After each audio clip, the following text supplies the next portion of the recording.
Assalamualaikum warahmatullahi wabarakatuh. Insyaallah, Swastiastu, Namo Buddhaya, salam kebajikan. Apa kabar teman-teman semuanya? Semoga sehat-sehat selalu ya. Perkenalkan, nama saya Gendera Koso. Saya merupakan mahasiswa di Sekolah Vokasi Institut Pertanian Bogor, jurusan Komunikasi Angkatan 57. Dan nomor induk mahasiswa saya adalah J1301201046. Dalam kesempatan video kali ini, saya akan berkhutbah atau ceramah dan akan menjadi seorang ustadz untuk mengerjakan tugas retorika minggu ke-7. Semoga berjalan lancar dan terima kasih telah menonton. Bismillahirrahmanirrahim. Assalamualaikum warahmatullahi wabarakatuh. Alhamdulillahirabbil alamin. Wassalatu wassalamu ala asyrafil anbiya'i wal mursalin wa ala alihi wa ashabihi ajma'in. Amma ba'd. Alhamdulillah, pada kesempatan kali ini saya dapat bertemu muka dengan teman-teman sekalian yang dirahmati dan dimuliakan oleh Allah Subhanahu wa taala. Harapan saya semoga hukum atau ceramah yang akan saya bawakan ini dapat membawa manfaat bagi kita semua. Amin. Kaum muslimin dan muslimat yang berbahagia, bagaimana diketahui bahwa puasa adalah salah satu ibadah terbesar dan sebaik-baiknya amalan ketaatan. Dan puasa Ramadan adalah puasa tertinggi dan wajib hukumnya bagi semua kaum muslim. Allah menyatakan bahwa amalan puasa adalah untuknya dan Allah sendiri yang langsung memberi balasan yang berlipat-lipat. Dikhususkan dengan pintu surga dan dipanggillah orang-orang yang berpuasa darinya untuk masuk. Tidak akan memasuki surga tersebut kecuali orang-orang yang telah berpuasa. Sejarah puasa di bulan Ramadan dimulai sejak zaman Nabi Muhammad SAW. Awal mula perintah menunaikan ibadah puasa Ramadan yakni pada bulan Sya'ban tahun kedua Hijriah. Ketika itu, umat Islam berhijrah dari Mekah menuju Madinah dan diperintahkan oleh Allah Subhanahu wa taala untuk memindahkan kiblat dari Masjidil Aqsa ke Masjidil Haram. Menurut hadis tentang puasa yang diriwayatkan oleh Mu'adz bin Jabal, Nabi Muhammad SAW mendapatkan perintah untuk puasa Ramadan setelah melaksanakan puasa Asyura dan puasa 3 hari setiap bulan. Hingga akhirnya, puasa Ramadan mulai diwajibkan pada tahun kedua Hijriah atau pada tahun 624 Masehi bersamaan dengan syariat Idul Fitri, zakat fitrah, dan kurban. Selain tercantum pada Quran Surat Al-Baqarah ayat 183, sejarah puasa Ramadan menjadi wajib dijelaskan pula dalam Quran Surat Al-Baqarah ayat 185 yang memiliki arti beberapa hari yang telah ditentukan itu ialah bulan Ramadan, bulan yang di dalamnya diturunkan permulaan Al-Quran sebagai petunjuk bagi manusia dan penjelasan-penjelasan mengenai petunjuk itu dan pembeda antara yang hak dan yang batil. Karena itu, barang siapa di antara kamu hadir di negeri tempat tinggalnya di bulan itu, maka hendaklah ia berpuasa pada bulan itu. Dan barang siapa yang sakit atau dalam perjalanan lalu ia berbuka, maka wajiblah baginya berpuasa sebanyak hari yang ditinggalkannya pada hari-hari yang lain. Allah menghendaki kemudahan bagimu dan tidak menghendaki kesukaran bagimu. Dan hendaklah kamu mencukupkan bila dunia, dan hendaklah kamu mengagungkan Allah atas petunjuknya yang diberikan kepadamu supaya kamu bersyukur. Surat Al-Baqarah ayat 185.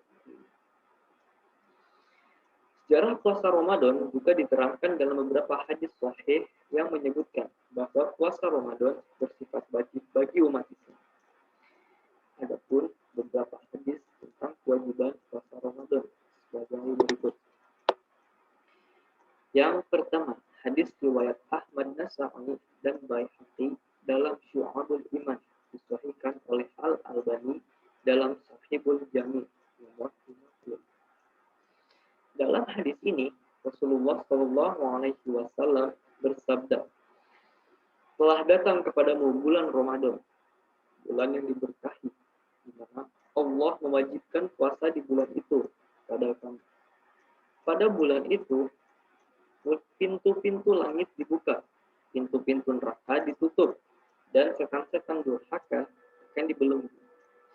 Di bulan itu terdapat satu malam yang lebih baik daripada 1000 bulan. Barang siapa dihalangi mendapatkan kebaikannya, maka dia telah hanyut. Lalu yang kedua, hadis riwayat Bukhari Muslim. Dalam hadis riwayat Bukhari Muslim, Rasulullah Shallallahu Alaihi Wasallam bersabda, barang siapa berpuasa Ramadan karena iman dan mengharapkan pahala, maka ia akan diampuni dosa-dosanya yang telah berlalu. Lalu yang ketiga, hadis riwayat Bukhari nomor 1909. Diriwayatkan dari Abu Hurairah radhiyallahu anhu bahwa Rasulullah Shallallahu Alaihi Wasallam bersabda, berpuasalah kalian karena melihatnya hilal, dan berhari rayalah kalian karena melihatnya. Jika hilal hilang dari penglihatanmu, maka sempurnakan bilangan Sya'ban 30 hari. Sejarah puasa Ramadan tidak terlepas dari berbagai peristiwa penting yang terjadi pada bulan suci Ramadan. Ada beberapa peristiwa penting dalam sejarah bulan Ramadan dan beberapa hikmah yang dapat diambil, yaitu sebagai berikut. Yang pertama, turunnya Al-Quran atau nuzulul Quran. Kewajiban puasa Ramadan bertepatan dengan sejarah turunnya Al-Quran pertama kali sebagai wahyu yang diberikan Allah kepada Nabi Muhammad SAW. Peristiwa yang dikenal dengan nuzulul Quran itu terjadi di Gua Hiro melalui perantara malaikat Jibril. Ketika itu, malaikat Jibril membacakan wahyu pertama, yaitu surat Al-Alaq ayat 1 sampai 5. Turunnya ayat Al-Quran kepada Rasulullah ini sekaligus menjadi momentum pengangkatan Nabi Muhammad SAW menjadi utusan Allah di usia yang ke-40. Lalu yang kedua, yaitu Perang Badar. Perang Badar atau disebut Ghazwah Badar Al-Kubra merupakan pertempuran besar antara kaum muslimin dengan kaum kafir Quraisy. Peristiwa yang berlangsung di pertengahan bulan Ramadan pada hari Jumat tanggal 7 Ramadan sekaligus menandai awal kejayaan kaum muslimin. Pada perang ini, Nabi Muhammad SAW membawa serta 313 pasukan kaum muslim dengan 600 ekor kuda dan 700 ekor unta untuk menghadapi 950 pasukan kafir Quraisy. Dari 313 pasukan muslimin yang ikut berperang, sebanyak 14 orang gugur atau mati syahid dan ada 70 pasukan lawan yang ditawan. Salah satunya adalah musuh Abu Jahal. Dengan kemenangan umat muslimin pada perang itu, Badar yang letaknya kurang lebih dari 145 km arah barat laut dari kota Madinah menjadi saksi atas kebesaran Allah dan keimanan para kaum muslimin. Menaklukkan kota Mekah yang ketiga.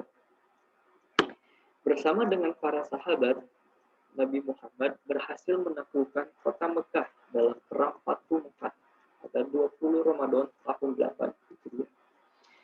Perang ini dipicu oleh kaum Quraisy yang melanggar perjanjian Hudaybiyah dan bersekongkol dengan kabilah lain untuk memerangi orang-orang yang berdamai dengan Rasulullah SAW. Dalam perang ini, Nabi Muhammad memerintahkan sebanyak 10.000 pasukan muslim. Pasukan dipimpin oleh Khalid bin Walid sebagai panglima perang. Pasukan muslim akhirnya pun berhasil menang, meski berperang dalam kondisi berpuasa. Tentara Quraisy akhirnya pun menyerah. Usai perang, Nabi Muhammad memerintahkan pasukan muslim untuk menghancurkan sebanyak 360 berhala di sekali keutamaan-keutamaan puasa pada bulan Ramadan yang dikabarkan dalam Al-Quran dan As-Sunnah. Di antara keutamaan puasa Ramadan adalah sebagai berikut. Yang pertama, bahwa puasa juga diwajibkan atas umat sebelum kita. Allah Subhanahu wa Ta'ala berfirman, "Hai orang-orang yang beriman, diwajibkan atas kamu berpuasa sebagaimana diwajibkan atas orang-orang sebelum kamu agar kamu bertakwa." Quran surat Al-Baqarah ayat 183. Jika puasa bukanlah amalan yang agung, maka tidak mungkin puasa juga diwajibkan atas umat-umat sebelum kita. Walaupun puasa mereka berbeda dengan puasa kita, yaitu umat Nabi Muhammad SAW. Artinya, puasa mereka, umat-umat sebelum kita, bukan berpuasa pada bulan Ramadan yang diwajibkan atas mereka. Seperti itu. Lalu yang kedua, puasa adalah sebab diampuninya dosa-dosa dan kesalahan-kesalahan. Rasulullah Shallallahu Alaihi Wasallam bersabda, barang siapa yang puasa Ramadan dengan iman dan harapan pahala, diampuni dosa-dosanya yang telah lampau. Iman di sini maksudnya beriman dengan Allah dan ridho atas diwajibkannya puasa Ramadan.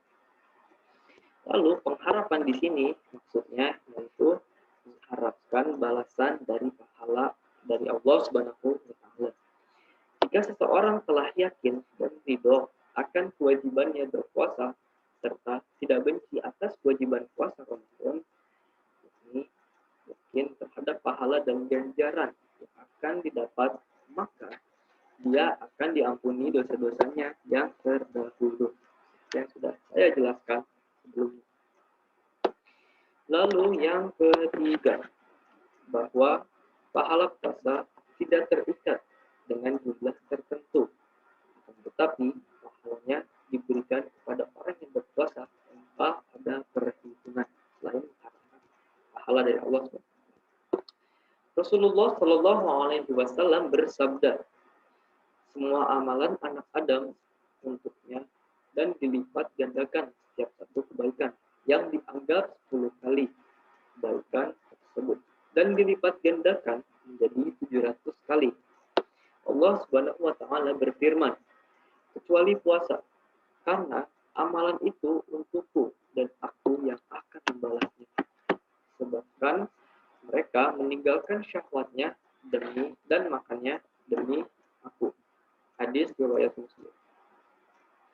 Yang keempat, dua kebahagiaan bagi orang yang berpuasa, yaitu kebahagiaan ketika berbuka puasa setelah menahan nafsu, lapar, dan dahaga seharian penuh.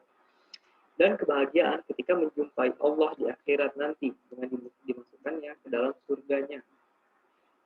Rasulullah Shallallahu Alaihi Wasallam bersabda, untuk orang yang berpuasa mendapatkan dua kebahagiaan. Kebahagiaan yang pertama adalah ketika berbuka puasa, ketika dahaga dan syahwatnya. Dan yang kedua, kebahagiaan ketika menjumpai Tuhannya. Lalu yang kelima, bahwa amalan puasa memberi syafaat kepada orang yang mengamalkannya. Seperti Al-Quran yang memberi syafaat di akhirat nanti kepada orang yang membacanya. Rasulullah Shallallahu Alaihi Wasallam bersabda, puasa dan Al-Quran memberi syafaat bagi seorang hamba pada hari kiamat nanti. Puasa berkata, wahai Robku, aku telah menahannya dari makanan dan minuman dan syahwatnya, maka berikanlah dia syafaat di hari kiamat nanti. Dan Al-Quran pun berkata, wahai Robku, aku telah menahannya dari tidur di malam hari untuk membacaku, maka berikanlah dia syafaat di hari kiamat nanti. Dan Rasulullah bersabda, maka keduanya akan memberi syafaat di hari kiamat nanti. Hadis riwayat Ahmad, At-Tabrani, dan Al-Hakim. Itulah 5 keutamaan bulan puasa di bulan Ramadan, dan masih banyak lagi keutamaan berkaitan dengan amalan puasa, dengan diwajibkannya amalan-amalan bukan saja memberikan pahala bagi kita, bahkan menjadikan kita sebagai makhluk yang utama dan penuh dengan masa depan yang cerah. kita dijadikan sebagai hamba-hambanya yang taat dan ridho dengan semua keputusannya. Amin. Wabillahi taufiq wal hidayah. Wassalamualaikum warahmatullahi wabarakatuh.